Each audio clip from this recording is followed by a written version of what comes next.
रहीम। आज आपके साथ दो फ्रेंड्स की स्टोरी शेयर करता हूँ।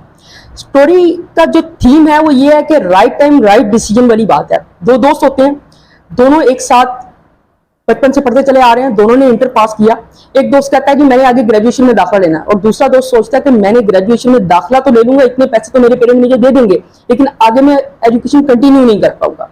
वो दोस्त जो कंटिन्यू कर सकता था वो जाता है और जाके अपनी एजुकेशन के लिए फीस सबमिट करवा देता है, और जो दूसरा दोस्त है वो राइट टाइम राइट डिसीजन लेते हुए एक चिप्स की स्टॉल लगा लेता है।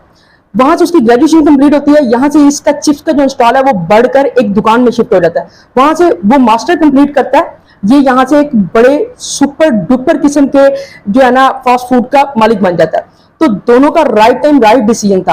वो जिस टाइम पे किसी कंपनी में जाके मैनेजरियल पोस्ट पर लगता है तो यहाँ पर इसका अपना सेटअप बड़े बेहतरीन तरीके से चल चुका होता है। लेकिन अगर आप रिवाइंड करें उसी वक्त को जहां पर दोनों ने इंटर पास किया था, एक के पास सिर्फ इंटर के एडमिशन की फीस जरूर थी, एक के पास पूरी फीस थी।